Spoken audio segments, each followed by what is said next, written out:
What's up, everybody? Welcome back to another edition of the PHDJ podcast. This is one of the holiday editions, I guess. You know That's why? right. Oh, by the way, I'm Joe Bunn. Who are you, sir? My name is Mike. Is it the same person I've been talking to for 150 weeks now? 152 podcasts. It is. Yes. Hello, What's everybody. up, Mike? Mike Walter. This will drop December 11th, I think. So I guess we'll be 2 weeks shy of. I think. Yeah. So we'll be a little less than 2 weeks shy of Christmas by the time this drops. And you and I are going to have to talk about what we're doing this year for our Christmas podcast. So we're going to record something, or we'll figure that out. We shouldn't be doing that on air. Sorry, everybody. Sorry, we're doing planning meetings on air. Peek behind the curtain there. So what's up, everybody? Welcome back to another episode. Texted Mike probably late last night and said, here is my idea for an episode. This is what kind of show prep we do the night before. So I said, Mike, is there anything on your wish list for Christmas? This is a podcast topic? I thought you wanted to buy me something, and you were just see, I didn't realize this was well, you know what? You can say it on air. You can say it on air, and then give me, I already know your address, Tinton Falls, New Jersey. Yes. Tinton, that's right. Very Tinton good. Or Tinton, or something like that. And I will possibly send you something. How about that? No, I'm only kidding. Hey, before we get into that, can I share something? This came up on my Facebook feed, memories, and I love this, I don't know, little parable or whatever, because it's so empowering. Yeah. An old Cherokee told his grandson, "My son, there is a battle between two wolves inside us all. One is evil. It is anger, jealousy, greed, resentment, inferiority, lies, and ego. The other is good. It is joy, peace, love, humility, hope, kindness, empathy, and truth." The boy thought about it and asked, "Grandfather, which wolf wins?" And the old man replied, "The one you feed." Oh, wow. I love that. That's a great one, actually. It's all about choosing, man. You want to be negative, be negative. You want to be positive, be positive. It is that simple in life. To post that one again. Can you share it through? Yeah. Yeah. I'd love to have that. I need that some days. I need it. That's what I was kind of saying yesterday in my post. I was like, a lot of things I missed it. Were you? Yeah, I just was saying, like, a lot of things I did right this year, but a lot of things I could have done better. The way you talk to people. That's a good way to look at it. People. See, that amazes me, Joe, because from my perspective, watching you in this year, you have had one of the most successful years I can have. And I said that, but then DJ's vault has blown up. It has. And when I look at other people who have tried to do what you do, and why you've succeeded and they haven't, to me, it's all about the hustle, and you are just willing to roll up your sleeves. And it's same thing with the DJ Collective. I wonder why other attempts at starting a new conference haven't taken off like yours has. And when I say yours, I mean you and Jason and Brian. Right. I'm not giving you sole credit. No. But I think to myself, again, it's all about the hustle. Other people just haven't done what you guys have done. So, but it's also, I think it shows why you're so successful, that even after this year of success, you're thinking about what you could have done better as opposed to basking in your glory. So kudos to you. Thank you, man. Thank you for saying that. Yeah, it's been a interesting year, a good year. Good year. Good year. Yeah, man. Great year. So I do want to talk a little bit about, I feel like we do talk so much about business, Mike, or marketing or selling, that sometimes we overlook the gear aspect of what we do.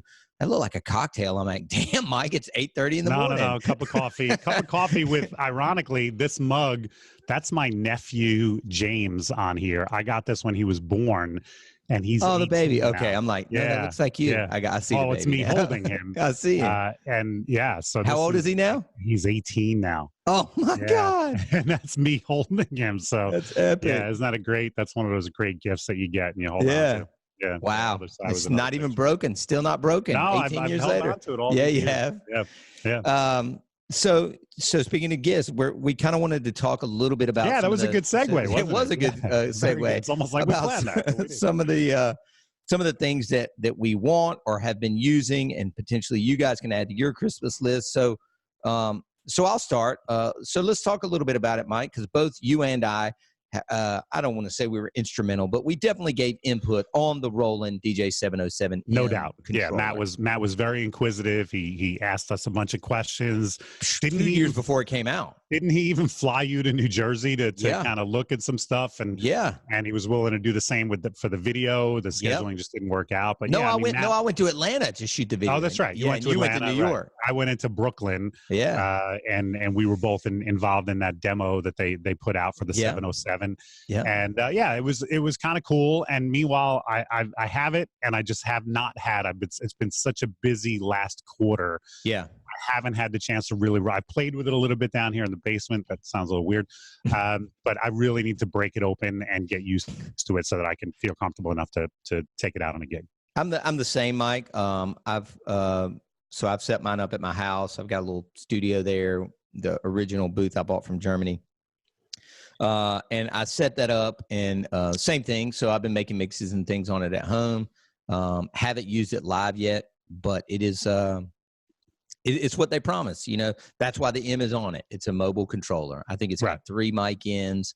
They took a lot of the drum machines. It's got 2, but you can also add the 2 of those inputs can be turned. So it could be as many as 4. That's right. Which blows me away. The original had 1, and I and a number of other people said, no, you have to have 2. Yeah. So they took that advice and ran with it and over exceeded that expectation. They did. Yeah. Took the drum machines and stuff from the 505 and the 808 off of it. That's the part that I really need to roll up my sleeves and get playing with, because I want to be able to make. I don't know that I'll ever make a live remix, but in my studio, and I have the same type of thing in the house here, right behind me. I'd love to be. There are plenty of songs that I get my hands on, and I'm like, I wish this had a clean intro, or a clean 32 built in, and I know I could do it if I had the right. Technology. Yeah, and then just record it and then play it. Don't do it. Try and play it at my events. Right. Yeah. Sure. Yeah. So that's one. Another controller I've had my eye on. If you're a Pioneer guy like Mike and I use Pioneer, we both I think have an SX3 right now or an SX2. Have you taken a look at that DDJ 1000, the SRT? Yeah, one? the SRT. Dominic actually has it, and he's been raving about it. So he even said to me, he goes, "Hey man, if you want to borrow it for one gig when I'm I'm not working, so I might do that. I might just bring it out on an event just to kind of get a feel for it." Yeah, love the size of it. Love the jog wheel size. I think it's still a 2-channel mixer, but I don't ever try and mix 4 channels at once anyway. So I never do. No. Yeah. No. Never. But it must have other. You're saying it can only handle 1 computer at a time. No, I think you may be able to. I don't know. I don't want to speak out of turn. Okay. I don't know enough about it, but I love the size and the jog wheels and the way they feel more than anything. Okay. Have you had it, when you say that, have you had a chance to actually play with it? Just in Arizona. At a show. Just at Arizona. Yeah. Yep. And Atlantic City. Every time Jay from Pioneer was at DJ Collective, and that's what Joe means when he says Arizona. Yep. And every time I went, it was packed. So I never really had a chance to check it out. Yep. So if Jay is listening to this, and if you want to send me one, I'd be happy. I'll be glad. I'll be glad to check that out for you, Jay Brannon. So let's talk a little bit about this, Mike. Speaker wise, are you still a QSC guy, right? I'm still a K12 guy, and it's so funny. OG K12 or 12.2? The OG K12. Okay. Yeah. I have, and they are still. I know. They bang. They sound great. They sound incredible. I did an event earlier this year with. I can say his name, Mike Kofer. He's a DJ from down south, and a podcast listener. So if you're listening to this, Mike, shout out. I know that. And he brought what does he have? He doesn't have the Bose system, but he has, what's the other one? Evox or something like that. Yeah, I guess. Yeah. And it was my gig, but he was like, "Hey man, I want you to check these speakers out." I just didn't think they banged enough. They they're crystal clear. Yeah. But those few moments when I was peaking the dance floor, and I was like, "Can you give me more out of those things?" And he's like, "We're peaked out," and I'm like, "It's not for me, man." Cocktail hour, ceremony, they look great. Yes. Smaller. If I've got 50 people in a side room somewhere, absolutely. But for a big party, those K12s with a sub, they still do. They stomp. Yeah, and I'm. Have you had to replace the grills on them? Is that the only thing you? No, had to, you know what I have had to replace a number of times through the years is the bags. Yeah, the zippers on the bags tend to go. Yeah. And to me, it's worth because the bags keep them in such pristine Not even a shape. question. Yeah. So yeah, I'd rather spend $100 a bag every couple of years to just keep the speakers in great shape. Yeah. I just did that recently. I bought a new bag for my facade and a new bag for the two speakers. But yeah, I mean they look as close to out of the box as possible. And I've lost track of how many years I've had those. It's been a long time. Yeah, you just can't ride them on the cart, like on the bottom with the face down. Like a couple of my DJs, I've caught a glimpse in a picture of their K12s, and I'm like, bro, time for new grills. Well, you're talking about with no bags, of course. No, they're riding them like face down into the venue, or either they're on the bottom of the load, or there's something they've done on the load end where they've just, it's not like they did it all at once, but over time, like that grill just smash. And I'm like, I've not had that problem. Thanks. Call QSC. All right. So Evolve 50s for me, I think most people know I like those kind of tower type speakers. But I did recently get the ELX 200s from the EV mic in white as well. And I even found a white pole that comes out of the sub to the top. So that's a 12 and an 18. So I have a huge party, holiday party this Saturday. It'll be my first time taking them out. I've had the black set for a year and a half now. And so again, going back to that, you feel like that's enough to rock 200 people? Hell yeah. Oh, no, this will rock 350, 400. Wow. Two subs, two 12s. Okay. And the way that I'm inside this globe, I know that sounds weird, but it's a museum. So it's kind of this round kind of globe room. That's cool. With this giant screen behind me. You love setups like that. I'm like, this is going to be sick. Are you bringing somebody to capture media at that? I will, yeah. I'm gonna try and get Linus to come, and he did a recap in the Globe last Christmas, and we posted one of my big takeaways from Collective.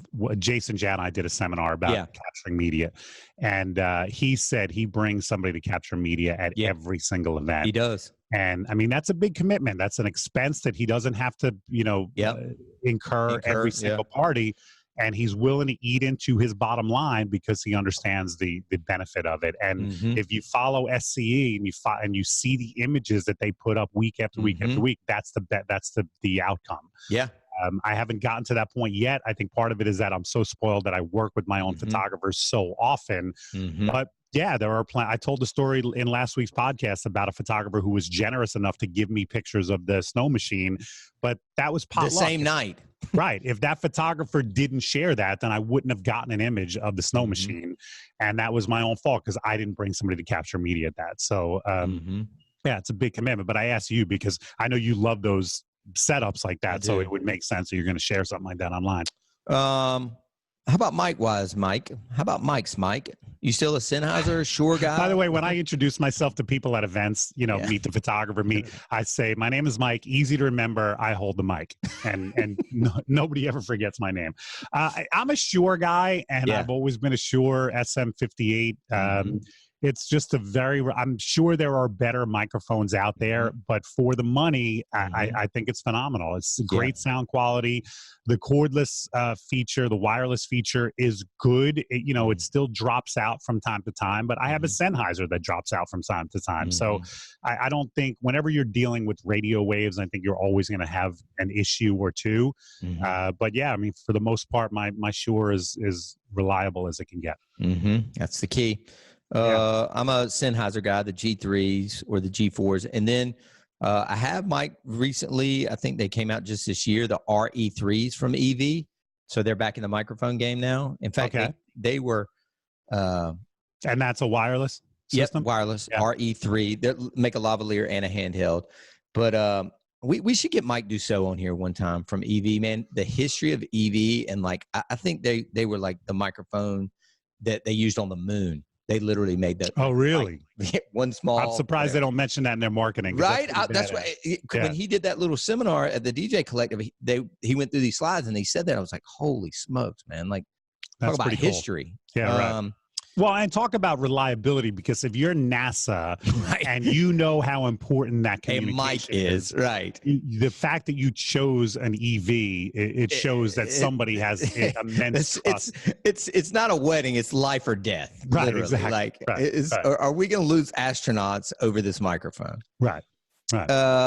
Last thing I've been looking at, and I think I kind of got turned on to it after we had the big party at the DJ Collective with those light tubes that were around the DJs. They were pretty cool. Yeah. But, you know, so those. And what are they, magnetic? So they'll stick to anything? Is that no? You're thinking about the ones I'm getting ready to mention. So I know you've been talking to Owen over at Ape Labs, right? Yeah. So I've been talking to Owen over at Ape Labs, unknowing that you were already talking to him. But they make these ones, and Rachel Lynch, by the way, if y'all don't follow her, she was doing a review. She just did a really nobody doesn't follow her. So okay, you don't have to tell our listeners who Rachel Lynch is. Like, so Rachel Lynch did a really good review just recently on these Ape Labs Ape Sticks. And these, Mike, have the magnets. So I didn't realize that there were two different types. When I saw them at the party, I assumed they were the same ones. They're not. Those got a few on the stage that were kind of attached to the side of the stage. Okay. Those that were on that little stand that were around the DJ and then behind him in a line were a brand that guy Jacob uses.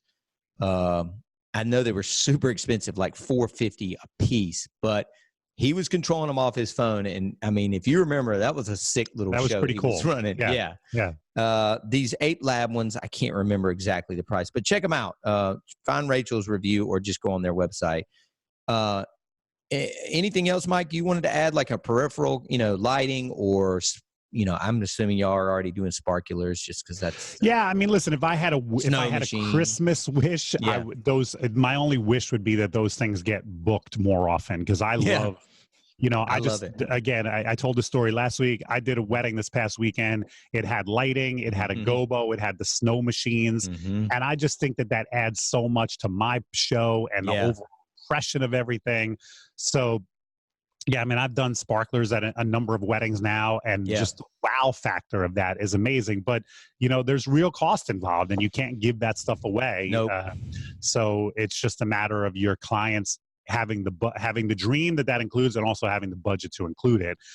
So going into 2020, I just hope that more and more of our clients are booking that type of stuff. So I'll give you guys my final Christmas wish item is that these Bunn Gear DJ booths come out.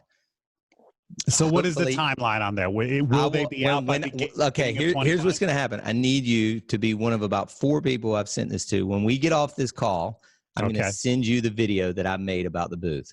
Okay. The issue is you can't build a prototype. You can't build one. You were telling me about this in Arizona. Yeah. Can't build one. You have to build 100. Right. So the pre-sale is going to be based off trust that the people trust me, and that I'm going to build a perfect product. Now, the renderings are amazing. It's exactly what it's going to look like. But I'm going to send you the video that I made about the story of it and what it's going to look like right after this. And then you and I will recap. All right. Very cool. Following that. We will do that. All right. The booth is supposed to be finalized. The design is finalized. I need to get what's called the bill of manufacturing. So how much does it cost me to make this? Right. And I can determine what I'm going to charge. So you haven't even set a price yet, because you don't know what your cost is going to be. Right. I cannot. Right. That's really the holdup, Mike. The site is done. The shopping cart is done. The renderings are done. The video's done. Like, that's all I'm waiting on. I'm assuming you've had real cost even to this point, right? Like just putting the rendering together. This is my. So I've paid for this. Like, if they give you a price and you just say, "Well, I can't make that work," and so therefore I'm not doing it. It already happened. It already happened. Couple grand. I already wasted $25,000 on a set of diagrams. $25K. Wow. Yeah, I took them there. I walked in. The guy was like, "These are great," and I go, "Cool, let's build it." And he goes, "You can't." And I was like, "I'm sorry, what?" And he goes, "You can't build this booth for what you want to sell it to the DJ." So you gave him an end price, and he was like, "Can't happen." Wow. For that one. So he took that and then started redoing it. Wow. And I realized, and it was in New Jersey. Shout out to New Jersey. I know. I remember. I was like, "Dude, you didn't." You I wasn't even there. In my backyard. I wasn't there 8 hours. Like I flew in that morning at 8 or 9. I drove 30 minutes in an Uber. I had that meeting with the guy. He told me it wasn't going to happen, and he's going to start redesigning it. No wonder you didn't want to have lunch with me. You were so I didn't want to have anything. I walked to some deli around the corner and cried. Right. But anyway, we're close, and so that's Cool. my Christmas hopes. And, All right. and then shipping in January. So, and then the world premiere will be at NAMM in LA in the EV booth. The DJ will be performing allegedly on this Bunn gear DJ booth. So, and that's in what, late January? January 14th. Oh, not even late, mid-January. Yeah. All right. So it's when happening. this drops, that's a month away. You got to get on the ball. I know it. I know it. I know it. How exciting. Very exciting, man. Very cool. All right, guys. So is there anything personally you want? We went through business. Yeah, is there anything, when you wake up Christmas morning, what do you hope to find under your you're probably like me, Joe. It's hard to answer that question because anything I want for myself personally, I usually just get. I'm not a hint dropper. I'm not I hope I get this for Christmas. You know what I mean? Yeah, I'm the same way. The Prince estate just released the 1999 4-disc set. I might wait till after Christmas to see if anybody gets me that. But I'm also like, I was on the website yesterday, like, why don't I? It's $70. Why don't I just order it? I also saw some book that was coming out. Oh, man. About Prince? Yeah, man. Well, Prince, that's already out. It's called The Beautiful One. He started working on a memoir while he was alive. No, this was more like a cocktail book, like a photograph. I think. All right. I don't think it's that then. I mean, that one I bought for myself. I haven't cracked it open yet. I'm still reading some other stuff. But speaking of books, there was a book that I wanted to get. This Deborah Harry wrote an autobiography. Oh, wow. And I wanted to pick that up and I didn't. And it's funny, I just mentioned that to Kelly the other day when we were, I was said, oh yeah, she came on the radio and I was like, I haven't bought her autobiography yet. So now I feel like I shouldn't until after Christmas because maybe Kelly. Right. And so I don't know, but there's not a lot that I want or need because if there is, I just buy it, So. Yeah. Or, I mean, not to be mean, but at the end of the day, if I was like, man, I sure do want that DDJ 1000 SRT. I mean, she's just going to take my credit card and she's going to buy it. Who, Ainsley? Yeah. I mean, it's my money. So she would, you know what I mean? Like, right. Mother of my children, she takes care of my kids. I get that's her job, but she would just take my card, go by the controller and buy it for you. Right. Yeah. And then plus I would see the charge, that came up on my card and I would just be like, please don't buy me anything. Yeah. I don't think she's buying you DJ gear, dude. No. Has Ainsley ever bought you DJ gear? Negative. Negative. Exactly. That's not. Well, then speaking of that, your kids don't listen to this podcast? No. So what's their big gift this year from Santa, from you and Ainsley? Man, my oldest. Sorry, if there's any listeners who still believe in Santa, sorry if I just burst that bubble. Sorry. My oldest is a big fashion. He loves clothes, and he thinks he's going to be able to make something. So he wants this embroidery machine from Brother. It was like a $300. Well, wait a minute. What do you mean he thinks he's going to be able to? Maybe he can. I bought it for him. Rephrase that. He's going to be the next big designer. Look, he's the next Virgil Abloh. Remember when we got this? Virgil, oh my God. Jordan that was the funniest thing I collected. That was so funny. I didn't know who Virgil was, and Jordan and started freaking out, and he's like, everybody in this building knows who Virgil is. And we asked the next not one person knew who Virgil was, and it was from age 20 to 50. Right. Like, what's his brand? Off-White. Yeah, and even that, we were like, okay, well, if you don't know Virgil, do you know Off-White? And people were like, no, never heard of it. And then it turns out Virgil grew up in Jordan's backyard. I'm like, that's why you know the guy. You know what I mean? I forgot about that whole thing. That happened day one. There was this whole fight over who Virgil Abloh was. Jordan literally made me feel made you feel terrible. So out of the loop. This big. That it's time for me to just hang it up. Like, if I consider myself to have a finger on the pulse of pop culture. Sure. And not that I know everything, but I should know the broad strokes. And he was like, you don't know Virgil? What have you been living under a rock? And I'm like, I'm embarrassed now. And then the next 9 people looked at me Mike just started stopping people. Virgil? Hey man, do you know? Yeah, I literally was. I was like, hey, can I ask you a question? You know who Virgil is? Nah. Strange. Somebody was like, wasn't he a philosopher? I'm like, yeah, exactly. Right. Yeah. So Jordan's listening to this. Oh, God. 0 for 9, dude.